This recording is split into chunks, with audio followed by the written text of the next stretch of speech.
الله الرحمن الرحيم قال الله تعالى في القرآن المجيد والفرقان الحميد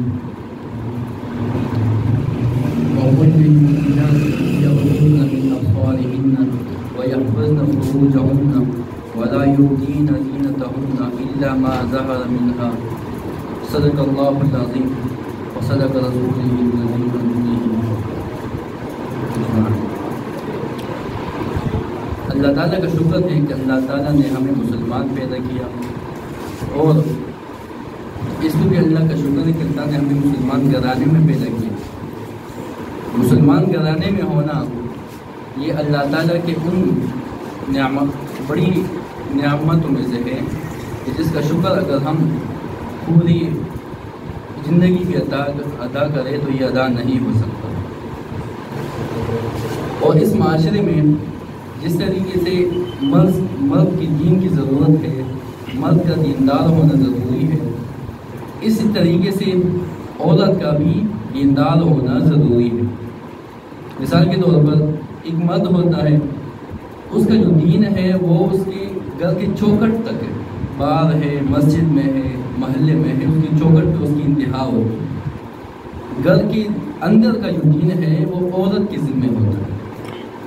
ابھی عورت کی مرضی ہے کہ وہ اپنے گھر کو کس سانچے میں ڈالنا چاہتی ہے، وہ اس گھر میں دین لانا چاہتی ہے یا گھر کو باہر کے معاشرے سے متاثر کرانا چاہتی ہے۔ مثال کے طور پر ہمارا بچہ ہے، اگر ہم اس کی دینی تربیت کریں گے تو وہ والدہ کر سکتی ہے۔ کس طریقے سے کہ چھوٹے بچے ہوتے ہیں، ان کو ہم کچھ بھی پڑھائے لکھائے، یہ پڑھنے سے نہیں آتا، ان کو عملی جامہ پہنانا ہوتا ہے۔ یہ چھوٹے بچے ہوتے ہیں ہمارے، ان کے سامنے ہم جب ایک عملی چیز کرتے ہیں، ان کے سامنے ہم ایک کام کرتے ہیں تو وہ ان کو یاد رہتا ہے، لیکن ہم ان کو جتنا پڑھائیں گے ان کو پڑھنے سے نہیں آتا۔ ایسا 8 سے 10 سال کی عمر ہے، اس میں بچے کے سامنے اگر ہم ایک کام کریں گے، مثال کے نماز پڑھ لی وقت پہ، 5 نماز ان کے سامنے وقت پہ پڑھ لی، قرآن کی تلاوت کر لی اور ان کے سامنے اچھے اخلاق کیے، تو یہ جو 8 سال تک 10 سال تک یہ جب معمولات رہیں گے تو خود بخود یہ بچہ جب بڑا ہوگا تو وہ آخر عمر تک انہی معمولات کے ساتھ رہے گا۔ اس لیے کہ محاورے میں ہم بولتے ہیں کہ 5 کی عادت خود 55 تک چلتی ہے، تو اس کا مطلب یہی ہے کہ بچے کو ہم بچپن میں جتنا بھی سلائیں گے، جتنا بھی اس کو تربیت کریں گے، آخر تک اس طریقے سے چلتی ہے۔ پہلی بات۔ دوسری بات، یہاں پہ چونکہ عورتوں کے بارے میں ہے تو یہ جو آیت میں تلاوت کی، اس میں اللہ تبارک و تعالی نے عورتوں کے بارے میں خاص کر کے ارشاد فرمایا کہ اللہ کے نبی صلی اللہ علیہ وسلم کو ارشاد فرما دیجئے مومنات سے یغضضن، کہ جھکائی رکھے من ابصارہن، اپنی آنکھوں کو، ویحفظن، اور حفاظت کرے فروجہن، اپنے شرمگاہوں کی، اور حفاظت کرے اپنے عصمت کی، ولا یبدین زینتہن، اور اپنے زینت کو، عورت کی زینت ان کا چہرہ ہے، اور ان کی زینت ان کی چال ڈال ہے، عورت کے بات میں بھی زینت ہے، تو عورت کو چاہیے کہ اس کو بھی چھپا کے رکھے۔ الا ما ظہر منہا، تو اللہ تبارک و تعالیٰ نے عورت کو کہا کہ اپنے آپ کو چھپا کے رکھے، مگر یہ کہ جو اس نے ظاہر کرنا ہے۔ مثال کے طور پر گھر کے کام کاج ہے، ہاتھ تو 24 گھنٹے ہم بند نہیں کر سکتے، چہرے کو ہم 24 گھنٹے بند نہیں کر سکتے، تو اس کی اجازت ہے کہ عورت اپنے گھر کے کام کاج میں چہرے کو اور ہاتھوں کو کھول کے رکھے۔ اور چونکہ ہم مسلمان ہیں الحمدللہ، تو مسلمانوں نے عورتوں کو بڑی عزت دی، اسلام نے عورت کو بڑی عزت دی کہ عورت کے ہمارے ہاں کچھ مقامات ہیں۔ اگر ماں کی شکل میں ہے تو ان کے پاؤں کے نیچے جنت ہے، اگر وہ بیوی کی شکل میں ہے تو وہ ہمارے لیے یہ حفاظت کا ذریعہ ہے، گناہوں سے بچنے کا ذریعہ ہے، اگر وہ بیٹی کی شکل میں ہے تو وہ اللہ کی رحمت ہے، اگر بہن کی شکل میں ہے تو وہ ہماری گھر کی غیرت ہے۔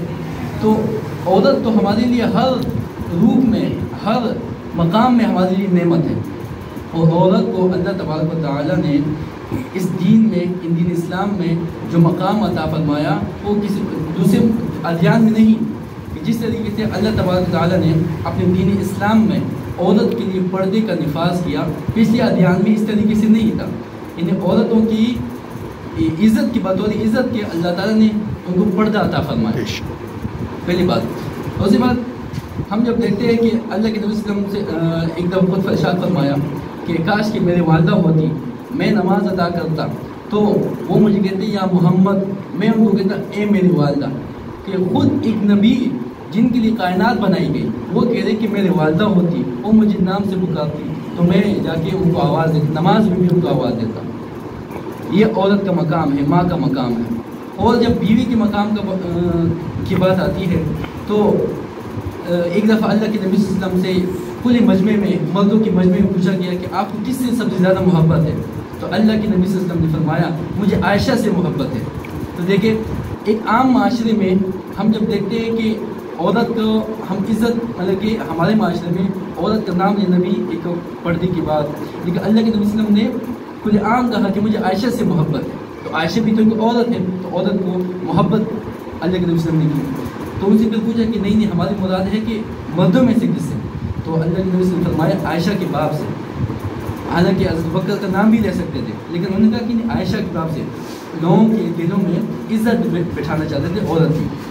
اور دوسری بات، چونکہ عرب کا معاشرہ تھا، عورتوں کی اتنی عزت دی نہیں، تو اللہ کے نبی صلی اللہ علیہ وسلم نے شادیاں کی لوگوں کو یہ بتانے کے لیے کہ ایک نبی جب شادی کر سکتا ہے، عورتوں کو محبت کرتا ہے، تو تمہیں بھی یہ کام کرنا چاہیے. پہلی بات. اور دوسری بات ہے کہ اللہ کے نبی صلی اللہ علیہ وسلم کے زمانے میں عورتوں کو بطور سامان کے استعمال کیا جاتا تھا. ان کی نہ تو عزت دی، عورت کو درگور کیا جاتا تھا. لیکن اللہ کے نبی صلی اللہ علیہ وسلم نے عورتوں کو عزت دی اور عورتوں کو یہ مقام و منصب دیا کہ وہ عورت تمہارے لیے کوئی وبا نہیں، کوئی ذلت نہیں، بلکہ تمہارے لیے یہ تو ایک نعمت ہے. اللہ تعالیٰ نے تمہارے لیے عورت کو نعمت بتایا، اور جیسے قرآن میں بھی ہے کہ عورت تمہارے لیے حفاظت کا ذریعہ ہے. اور اسی بات جب ہم عورت کے باقی فضائل کے بارے میں دیکھتے ہیں کہ عورت کا اسلام میں کیا عزت و مقام ہے، تو اسلام نے عورت کو جو مقام دیا کہ دیکھتے ہیں کہ قرآن میں جسے سیدنا مریم علیہ السلام کا ذکر ہے. سیدنا مریم علیہ السلام کو اللہ تعالیٰ نے وہ ان عورتوں میں شمار کیا کہ جن کو باقاعدہ خود جنت کی سرداروں میں سے ان کو شمار کیا. اور سیدہ فاطمہ صدیقہ رضی اللہ تعالیٰ عنہ جو اللہ کے نبی صلی اللہ علیہ وسلم، ہمارے نبی آخری زمان صلی اللہ علیہ وسلم کے لخت جگر ہے، ان کو فرمایا اے فاطمہ تم عورتوں سردار ہو، جنت میں عورت ہوگی. سرداری کا جو منصب ہے، جو تاج ہے، وہ اپنی بیٹی سیدہ فاطمہ صدیقہ رضی اللہ تعالیٰ عنہ کے سر پہ سجایا. اور اس کے بعد حضرت عائشہ رضی اللہ تعالیٰ عنہ ایک دفعہ بیٹھی ہوئی تھی، تو اللہ کے نبی صلی اللہ علیہ وسلم تشریف لائے اور ان کو بتایا کہ فاطمہ یعنی عائشہ مانگتی ہو، جو مانگتی ہو مانگو، میں آج دوں گا کہ اللہ کے وسلم میرے لیے دعا کرے کہ اللہ مجھے جنت دے. دعا کہ آپ نے دعا کی تو اما عائشہ خوش ہو گئی. تو وہ کہا کہ اتنے خوش کیوں؟ تو انہوں نے کہا کہ میں اس لیے خوش ہوں کہ آپ نے میرے لیے جنت کی دعا کی، آپ کی دعا تو رد ہو نہیں سکتی. انہوں نے کہا کہ یہ دعا میں اپنے امت کے لیے 5 ٹائم کرتا ہوں، تو یہ وہ مہربان ذات ہے، یہ ہمارے لیے یہ دعا کرتے ہر نماز میں ہر وقت. اور دوسری بات کہ یہ تو تھا عورت کا مقام. باقی ہم اگر اپنی معاشرے میں بھی دیکھیں کہ دیکھیں گھر میں کچھ رشتے ہوتے ہیں، اکثر رشتہ ساس بہو کا ہوتا ہے. اگر ہم اس کو کس طریقے سے اچھی طریقے سے چلائیں تو یہ چل سکتی ہے. یہ کہ ساس کے مزاج میں بات ہمارے معاشرے میں ڈل گئی کہ اس نے ہمیشہ لڑاکا بننا ہے. یہ ہمارے معاشرے کی بات بیٹھ گئی کہ یہ اس لیے یہ سمجھنا ہے کہ میں نے غصہ ہی کرنا ہے، میں نے اپنی بہو کو دبانا ہی ہے. ایسا نہیں. اس لیے کہ مثال کے طور پر ایک ساس ہے تو وہ ایک ماں بھی ہے، اس کی بھی ایک بیٹی ہے، وہ دوسرے گھر میں جاتی ہے بیٹی، تو اس کی یہ خواہش ہوتی ہے کہ میری بیٹی ادھر خوش رہے. تو اس کا ایک ہی وجہ ہے، اس کی ایک ہی وجہ کہ خوش رہنے کی، کہ وہ اس لڑکی کو، اس بیٹی کو جو اس کے گھر میں آئی، بیاہ کی آئی ہے، اس کی بیٹی کی بیوی ہے، اس کی بہو ہے، اگر وہ اس کو خوش رکھے گی تو اس کی بیٹی خود بخود خوش ہوگی. اس کی وجہ کیا ہے؟ یہ دنیا ہے، یہ مکافات عمل ہے.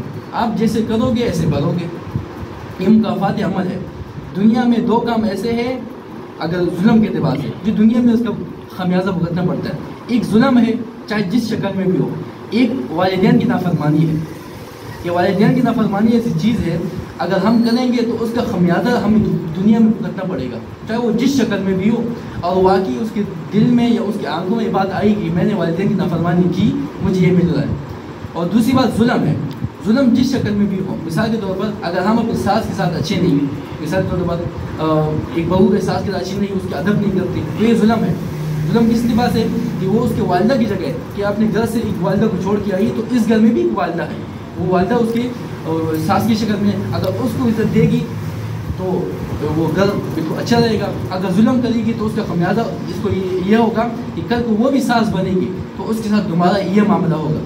اور اگر بہو ہے, بہو کی شکل میں, تو ساس کو چاہیے کہ اس کے ساتھ اچھا رہے, اس کو اپنی بیٹی سمجھ کے رکھے. اگر اس کے ساتھ ایسی نہیں کرے گی جیسے کہ حق ہے, تو اس کی جو بیٹی دوسرے گھر میں بہو بن کے گئی ہے تو اس کے ساتھ بھی وہی معاملات ہوں گے جو اپنی بہو کے ساتھ کریں گے. وجہ کیا ہے کہ دنیا مکافات عمل ہے. یہاں پہ ہر بات دو انسان کی زندگی میں ہوتی ہے. اور دوسری بات یہ تو تھا ساتھوں کے بارے میں. دوسری بات, اس معاشرے میں سب سے پہلے ہم اپنی اولاد کو اگر اچھی طریقے سے رکھیں گے, مثال کے طور پر ہماری بچی ہے, ہمارا بیٹا ہے, ہماری بیٹی ہے, تو سب سے پہلے وہ ہمارے ہاتھ میں ہوتے ہیں. اگر ہم بچپن سے ہی اس کی تربیت کریں گے تو بڑے ہو کے وہ اعمال جو ہمیں برے لگتے ہیں وہ اس سے نہیں سرزد ہوں گے. وجہ کیا ہے, اگر ہم بچے کے سامنے اچھے اعمال کریں گے. آج کل ایک بات بہت دیکھنے کو ملتی ہے, والدین یہ کہتے ہیں کہ ہمارے بچے ہماری بات نہیں مانتے اور ہمارے سامنے اونچی آواز میں بات کرتے ہیں. اس کی بیسک وجہ کیا ہے؟ بیسک وجہ اس کی ہے کہ ہم اپنے بچوں کے سامنے بچپن میں ہی تیز آواز میں بات کرتے ہیں. میاں بیوی کو, بیوی میاں کو تیز آواز میں بات کرتے ہیں. میاں جب بھی آتے ہیں, اوئے میری بات سنو, کھانا لاؤ, نام تو دور کی بات, اس کو عزت سے بلاتے نہیں. کل کو یہ بچے جب تھوڑے سے بڑے ہوتے ہیں تو اپنے والدہ کو اوئے کر کے بلاتے ہیں. وجہ کیا ہے کہ اس نے وہ سمجھتے ہیں کہ میرے گھر کا ماحول ہی ہے یہ, تو اپنے گھر کے ماحول کے ساتھ چلتے ہیں. جب بچہ تھوڑا سا بڑا ہوتا ہے تو والدین کی نافرمانی اس کے بدن سے ختم کرتا ہے. وجہ کیا ہے, اس نے بچپن میں یہ ماحول دیکھا ہے. اور اس طریقے سے اگر بیٹی ہے وہ اپنے والدہ کو دیکھتی ہے کہ وہ بے نمازی ہے, والدہ کو دیکھتی ہے کہ وہ اپنے شوہر کی بات نہیں مانتی, والدہ کو دیکھتی ہے کہ اپنے شوہر کی ماں باپ کی بات نہیں مانتی, خدمت نہیں کرتی, تو پھر جیسی بڑی ہوتی ہے وہ شادی بیاہ کی جاتی ہے تو وہ بھی یہی کرتی ہے, شوہر کو اپنی انگلیوں پہ نچاتی ہے. اور اس کے بعد والدین کی عزت, جو شوہر کے والدین ہیں اس کی عزت نہیں کرتی. وجہ کیا ہے کہ اس نے اپنی والدہ کو اس طرح دیکھا ہے کہ والدہ کو اس نے اسی طرح حال میں دیکھا تھا کہ نہ تو وہ شوہر کی عزت کرتی ہے نہ تو وہ والدین کی عزت کرتی ہے. تو اس لیے پھر وہ جو بیٹی بہو کی شکل میں گئی ہے وہ بھی اس طریقے سے کرتی ہے. یہ سب مکافات عمل ہے کہ ہمارا معاشرہ جو آج کل خراب پستی کی طرف جا رہا ہے, اس کی وجہ تربیت ہے. تربیت میں جہاں تک والد کا کام ہے, والد تو کما کے آ جاتا ہے, باقی تربیت کے اعتبار سے والدہ کا کام ہوتا ہے. ہم جو ابھی نام سنتے ہیں شاہ عبد القادر جیلانی صاحب رحمۃ اللہ علیہ, اتنا بڑا نام ہے. جب ہم ان کے نام کو سوچتے ہیں تو ہم ان کے بلندیوں کو دیکھتے ہیں تو ہماری آنکھیں آسمان تک چلی جاتی ہیں. اس کی وجہ کیا ہے کہ ان کی والدہ نے ان کی تربیت کی تھی. ان کی تربیت اس طریقے سے کہ ان کو جھوٹ نہیں سکھایا تھا, ہمیشہ سچ سکھایا تھا. ان کا ایک واقعہ بہت مشہور ہے کہ جب وہ علم کی تحصیل کے لیے جا رہے تھے تو راستے میں چونکہ سفر تھا, سمندری سفر تھا, تو سفر میں جانے سے پہلے والدہ نے ان کو ایک جیب بنا کے دی تھی جس میں درہم رکھے تھے, درہم کا زمانہ تھا. تو جہاز میں جا رہے ہیں تو چوروں کا ڈاکو آئے کہ ڈاکہ ڈالا اور تو لوگوں نے سب مال دے دیا, اس نے بھی جو انہوں نے بھی جو تھا وہ دے دیا. تو کہا کہ بچے سب دے دیے کہ نہیں میرے پاس ابھی بھی مال ہے. پھر دوبارہ ٹٹولا اس کو, اس کے بعد دوبارہ مال کچھ بھی نہیں تھا کہ تم جھوٹ بول رہے ہو, کہ میں جھوٹ نہیں بول رہا, میرے پاس مال ہے. کہ نہیں تم, پھر دوبارہ چیک کیا, وہ کہ نہیں ہے. تو انہوں نے پھر وہ جیب پھاڑ کے اس بندے کے حوالے کر دیا. تو کہا کہ بچے یہ تو ہمیں پتہ بھی نہیں تھا, آپ نے کیوں نکال کے دیا؟ کہ میں جھوٹ نہیں بولتا, والدہ نے مجھے جھوٹ نہیں سکھایا کہ ہمیشہ سچ بولو. والدہ نے کہا سچ میں ہمیشہ نجات ہے. تو ان چوروں نے ادھر ہی ان کے ہاتھ پہ بچپن میں ہی بیٹھ کر کے کہا کہ ہم یہ بات, یہ آج کے بعد چوری نہیں کریں گے, یہ بات توبہ طائب ہو گئے. اسے یہ سچ کی علامت والدہ کی تربیت ہے. ایک نام ہم ماضی قریب میں سنتے ہیں, علامہ سکاکی صاحب رحمۃ اللہ علیہ. سکاکی حالانکہ فارسی زبان میں سوکھی روٹی کو بولتے ہیں, سکاکی ان کا لقب ہے. وجہ کیا ہوئی کہ ان کے والدین نے کہا کہ میں اپنے بچے کی تربیت کرنا چاہتی ہوں. انہوں نے یہ کام کیا کہ جب بھی ان کا بیٹا مدرسے سے مکتب سے آتا تھا تو کہا کہ وہ والدہ سے روٹی مانگتا تھا کہ روٹی، کہا کہ 2 رکعت نفل پڑھو، اللہ سے دعا کرو، اللہ تو روٹی دے گا. تو والدہ سائڈ پہ رکھ دیتی تھی، تو وہ 2 نفل پڑھتا تھا، تو کمرے میں جاتا تھا تو روٹی مل جاتی تھی. تو روزانہ یہ معمول تھا، وہ آتا 2 رکعت پڑھتا، والدہ پڑھاتی، والدہ روٹی رکھ کے بتاتی نہیں تھی، وہ اٹھا کے وہاں سے کھا لیتے تھے. یہ روٹین تھی. ایک دفعہ والدہ کسی کام سے گئی اور لیٹ ہو گئی، بچے کے آنے کا ٹائم ہو گیا، تو والدہ فکر مند ہو گئی کہ یا اللہ میں تو اس کو ایک سچا اور یقین والا مسلمان بنانا چاہتی ہوں، لیکن آج میں دور ہوں، میں کچھ کر نہیں سکتی، یا اللہ آج اس کے ایمان متزلزل نہ کرنا. وہ اسی طرح آیا، اس نے 2 رکعت نفل پڑھے ہیں جو معمول تھا، اور دوبارہ گئے الماری کے پاس جس جگہ گئے وہاں سے روٹی اٹھائی اور کھا لی اور سو گیا. تو والدہ جب واپس آئی دیکھا کہ بیٹا سویا ہوا ہے، وہ پریشان تھی کہ بھوکا ہوگا، لیکن جیسے وہ اٹھے تو کہا کہ والدہ آج آپ کی روٹی میں جو مزہ تھا پچھلے دنوں میں وہ مزہ نہیں تھا. والدہ حیران تھی کہ میں تو کوئی روٹی بھی نہیں بنائی، یہ کیسے ہوا؟ تو اللہ تعالیٰ نے غائب سے جس طریقے سے اللہ کی شان سے کوئی چیز بعید نہیں، انہوں نے رکھی تھی روٹی اور اس کے ایمان بچانے کے لیے. پھر وہ نام ہم ملتے ہیں علامہ سکاکی صاحب رحمۃ اللہ علیہ کی شکل میں، تو دنیا کے نامور علماء میں ان کا نام تھا. ایمان پختہ ہو گیا. تو ساری کی ساری برکت والدہ کی تربیت کا ہوتا ہے.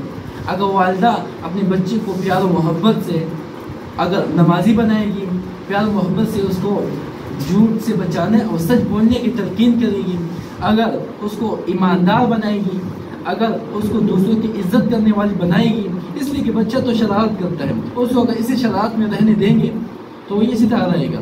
اور اس کے بعد آج کل کا جو سب سے بڑا فتنہ ہے کہ ہم بچوں کو موبائل پکڑوا دیتے ہیں کہ بیٹا موبائل سے کھیلے، اب اپنے کام کرتے ہیں. بچہ اس سے خراب تر ہوتا ہے، اس لیے کہ موبائل میں وہ کیا سے کچھ دیکھ رہے ہیں آپ کو پتہ نہیں. آپ نے تو موبائل پکڑوا کے اس کو سائڈ میں بٹھا دیا، ٹی وی کے سامنے ریموٹ دے کے بٹھا دیا آپ نے. اصل وجہ یہ ہے اگر ہم یہی روش اختیار کریں گے تو کل کو یہی بچہ ہم آج کل دیکھتے ہیں کہ گھروں سے ماں باپ کو نکال دیتے ہیں. اس کی مین وجہ یہی ہے کہ وہ بچپن میں اپنے اولاد کو وقت نہیں دیتے، اپنے اولاد کے ساتھ غیر جیسے سلوک کرتے ہیں. جیسے اولاد اسکول سے مدرسے سے آتی ہے تو وہ کھانا دینے کے بعد پتہ نہیں بچہ کہاں ہے، موبائل ہاتھ میں پکڑوا دیتے ہیں، وہ اپنی مرضی سے جو کچھ دیکھے. اور کل کو یہ بچہ بڑا ہوتا ہے تو اپنے والدین کو گالیاں دیتے ہیں. وجہ کیا کہ اس نے موبائل میں تو گالیاں دیکھی، اپنے وہ موبائل میں دیکھتا ہے کہ ایک دوسرے کو مار رہا ہے، وہ اس کو سمجھے کہ سچ مار رہا ہے، وہ اپنے والدین کو اس طرح مار رہا ہے. وہ یہ سمجھتے ہیں کہ ایک دوسرے کو گولی مار دی، وہ دوسرے کو گولی مار دیتا ہے.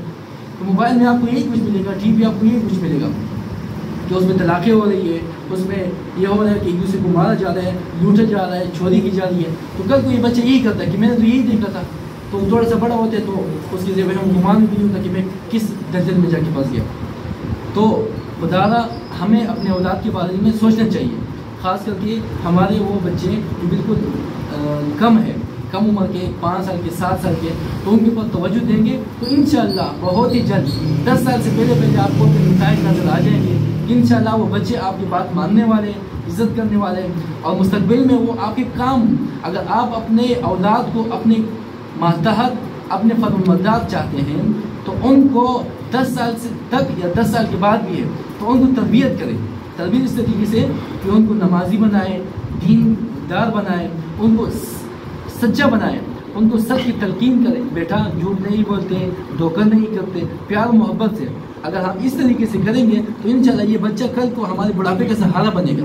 اگر ہم اس طریقے سے نہیں کریں گے تو بڑھاپے میں ہم خود بھی ذلیل ہوں گے اور اپنے بچے بھی اپنے لیے جہنم کمائیں گے، اور ان کی اس میں غلطی نہیں ہوگی. وجہ کیا ہے کہ ہم نے تربیت ان کی ایسی کی، تو کل وہ جو غلط کام کریں گے تو اس کی اصل وجہ ہم بنیں گے، کہ والدین بنیں گے کہ ہم نے اپنے بچوں کی تربیت نہیں کی. تو تربیت پہ سب سے بڑا رجحان ہو، اور والد کو بھی چاہیے، والدہ کو بھی چاہیے کہ اپنی اولاد کو وقت دے کہ اولاد کیا کرتی ہے، دن اور رات میں ان کے معمولات کیا ہے، میری اولاد کس سے ملتی ہے، میرے اولاد اٹھنا بیٹھنا کس معاشرے میں ہے، کس بندے کے ساتھ ہے، کیا اس کے دوست ہیں، اچھے ہیں برے ہیں، وہ کس سنگت میں ہے. ہم جب اپنی اولاد سے لا علم ہوتے ہیں تو اس وجہ سے پھر بچہ خراب ہوتا ہے. ایک محاورہ ہے کہ بچے کو سونے کا نوالا دو اور شیر کی نظر رکھو. اس کا مطلب کیا ہے کہ سونے کا نوالا کہ اس کو اس طریقے سے گراؤ کہ وہ کل کو یہ نہ کہے کہ میرے والدین نے ہمارے اوپر کچھ کیا نہیں. اس کی تربیت اچھی دو, اس کی تعلیم کا ذمہ آپ کے اوپر تعلیم دو, اچھا کھانا پینا کرو, اچھا لباس دو, تاکہ معاشرے میں وہ یہ نہ سمجھے کہ بھائی میرے ساتھ برا ہوا. اور نظر اس کے اوپر شیر کی رکھو, یعنی ایسی نظر رکھو کہ کیا اس کے دوست اچھے ہیں, اس کی تعلیم میں کوئی خلل ہے, اس کو ذہنی کوئی مسئلہ ہے, ڈپریشن ہے, کوئی بھی مسئلہ. بچہ ہوتا ہے وہ اکثر ٹیچروں کی وجہ سے خراب ہوتا ہے کہ ٹیچر ان کو کام دیتے ہیں, وہ کام نہیں کرتے تو ٹیچر ان کو مارتے ہیں, یا ٹیچر ان کو کہتے ہیں کہ آپ تو ایسے ہیں, آپ تو ایسے, آپ کام نہیں کرتے. تو اس سے بچہ پھر سوچنے لگتا ہے کہ یہ کیا وجہ ہے. تو اس لیے اگر ہم بچوں کو وقت دیں گے, بچوں کے ساتھ ان کی تعلیمی معاملات میں, ان کی تربیتی معاملات میں ساتھ دیں گے, ان کو روزانہ بٹھا کے پوچھیں گے کہ بیٹا آج آپ نے کیا کیا, آپ نے کیا کیا. پھر 10-15 منٹ کی بات ہوتی ہے, ان سے پوچھیں کہ بھائی آج آپ نے اسکول میں کیا کیا, آپ نے مدرسے میں کیا کیا, آپ نے نماز پڑھی, آپ نے وضو کیا, آپ نے اسے دکان گئے, آپ نے کیا خریدا, آپ نے کیسے خریدا. 15-20 منٹ ان سے بات کریں گے تو وہ آپ کو اپنا دوست سمجھیں گے, وہ ہمیشہ آپ کے ساتھ باتیں کریں گے, اب شیئر کریں گے. آج کل والدین کیا کہتے ہیں کہ ہمارے بچے ہمارے ساتھ دل کی باتیں نہیں کرتے, وہ بہت کچھ کر کے آ جاتے ہیں, لیکن ہمارے ساتھ ہمیں بات بالکل موقع نہیں دیتے کہ ہمارے ساتھ بیٹھ کے بات کریں. وہ کہتے ہیں کہ وہ کاروبار میں مصروف ہے, باقی بات ہے. بڑھاپے میں کہتے ہیں کہ ہمیں وہ وقت نہیں دیتے. اس کی مین وجہ کیا کہ بچپن میں ہم نے بچے کو ٹائم نہیں دیا ہوتا, بچے کو ہم نے لگایا ہوتا ہے کاموں میں, اسکول کیا, مدرسے آیا, گھر لیٹ گیا, بس یہ اسی میں لگایا ہوتا ہے. جب ہم اس کو بچپن میں وقت نہیں دیتے کہ بچپن میں کہ وہ کیا کچھ کرتا ہے, اس کے ساتھ باتیں کرو, دوستانہ ماحول کے والے. اگر ہم جب بچپن میں یہ کریں گے تو کل کو جب بڑے ہوں گے تو ہمارے ساتھ ہمیں روزانہ ٹائم دیں گے. والدین کی تو خواہش یہ ہوتی ہے آخر عمر میں کہ میرا بچہ میرے پاس بیٹھے اور میرے ساتھ باتیں کرے. تو اگر ہم بچپن میں وقت دیں گے بچے کو تو کل کو وہ ہمارا سہارا بنے گا, ہمیں بھی وقت دے گا. تو اللہ تعالیٰ باتیں تو بہت کچھ کرنے کی تھی, لیکن چونکہ وقت ہے نہیں, تو جو پڑھا کہ سننے کا تعالیٰ اس پہ عمل کرنے کی توفیق عطا فرمائے اور بچوں کی تربیت پہ بہت زیادہ دھیان دیں. وہ آخر دعوانا الحمدللہ رب العالمین.